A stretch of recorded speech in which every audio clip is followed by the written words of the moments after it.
akan mempresentasikan kelompok 2 yang berjudul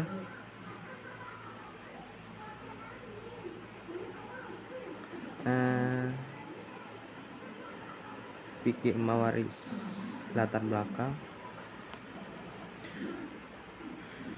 Unsur-unsur hukum waris Islam. 1. Pewaris. Pewaris adalah orang yang pada saat meninggal beragama Islam, meninggalkan harta warisan dan ahli waris yang masih hidup. Istilah pewaris secara khusus dikaitkan dengan suatu proses pengalihan hak atas harta dari seseorang yang telah meninggal dunia kepada keluarga yang masih hidup. Pewaris di dalam Al-Quran surat An-Nisa ayat 7, 11, 12, 33, dan 176 terdiri atas orang tua, ayah atau ibu, dalam kurung atau al-walidaini, dan kerabatnya, al-akrabin. Yang kedua, harta warisan. Harta warisan atau harta peninggalan disebut oleh Al-Quran surat An-Nisa ayat 7 dengan istilah taraka atau harta yang akan ditinggalkan. Al-Quran surat An-Nisa ayat 180 beralih kepada orang yang berhak menerimanya.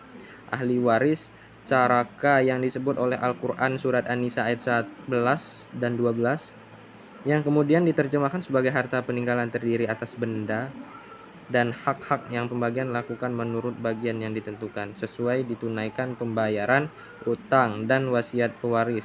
Sisa harta sesudah ditunaikan sebagai kewajiban tersebut.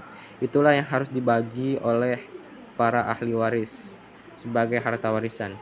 Yang ketiga, ahli waris.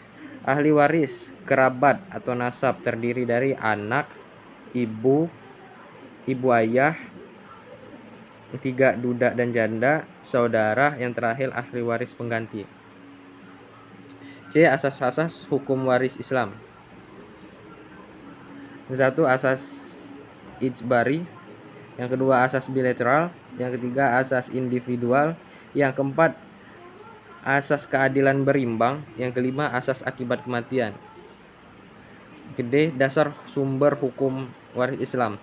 Dasar sumber utama dari hukum Islam tentang waris adalah nas yang terdapat dalam Al-Quran dan As-Sunnah dan Sunnah Nabi. Di antaranya A. Ayat Al-Quran surat Al-Nisa halaman 4 ayat 7. Yang kedua, hadis Nabi dari Ibnu Abbas menurut riwayat Al-Bukhari dan Muslim. Kesimpulannya, hukum waris Islam adalah aturan yang mengatur pengalihan harta dari seseorang yang meninggal dunia kepada ahli warisnya. Sedangkan hukum waris adat adalah serangkaian peraturan yang mengatur penerusan dan pengoperan harta peninggalan atau harta warisan dari suatu generasi ke generasi.